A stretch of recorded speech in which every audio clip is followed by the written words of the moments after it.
Assalamu alaikum wa rahmatullahi wa barakatuh, dear brothers and sisters. Today we're diving into a question that might have crossed many minds, especially in our diverse, interconnected world.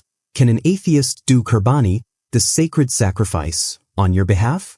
Let's set this straight with clarity, compassion, and the light of authentic Islamic knowledge.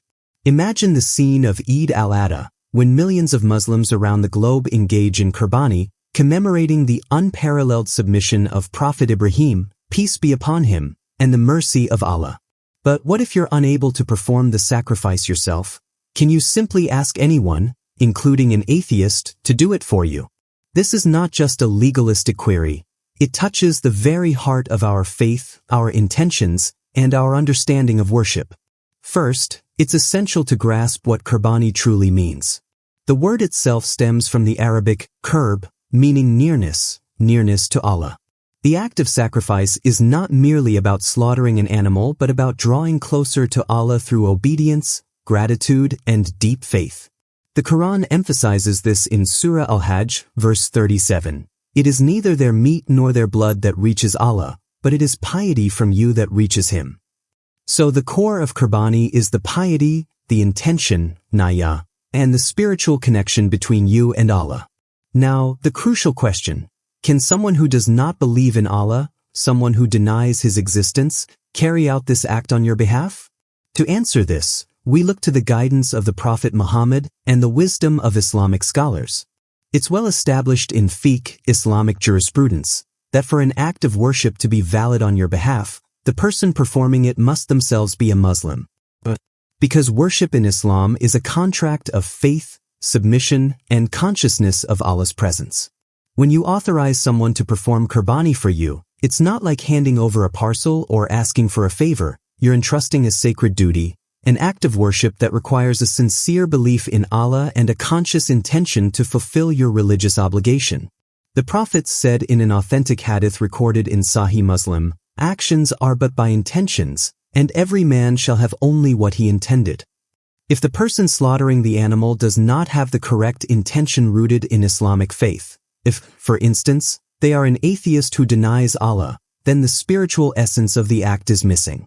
They might perform the physical act of slaughtering, but the sacrifice's reward and acceptance hinge on sincere faith and proper intention.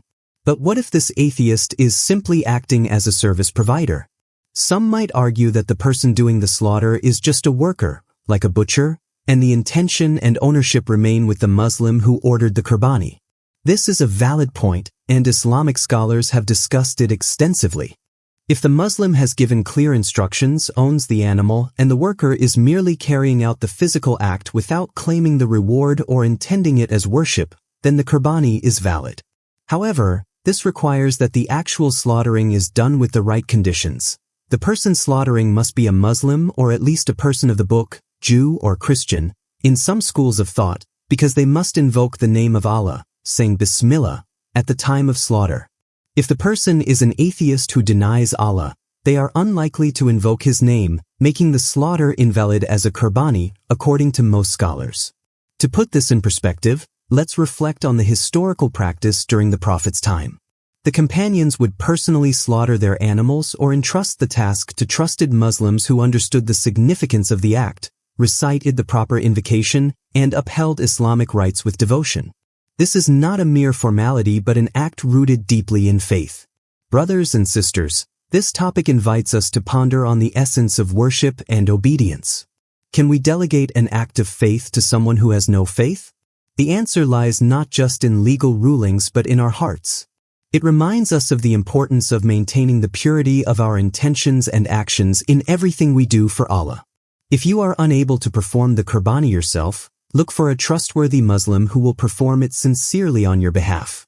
And if you hire someone merely to do the physical slaughter, make sure they understand and fulfill the necessary conditions, invoking Allah's name and performing the act according to Islamic guidelines. This also teaches us a bigger lesson about the centrality of intention in Islam.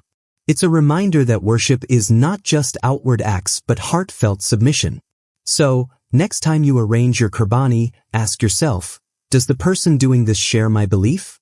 Will they fulfill the act in a way that honors our beautiful tradition and draws us closer to Allah? Let this be a moment to strengthen your faith and commitment. May Allah accept all our sacrifices and grant us the sincerity and devotion to worship Him in the best manner. Jazakum Allahu khairan for your time and attention, dear brothers and sisters. May your Qurbani be accepted and your hearts filled with peace and iman. Until we meet again, peace and blessings be upon you all.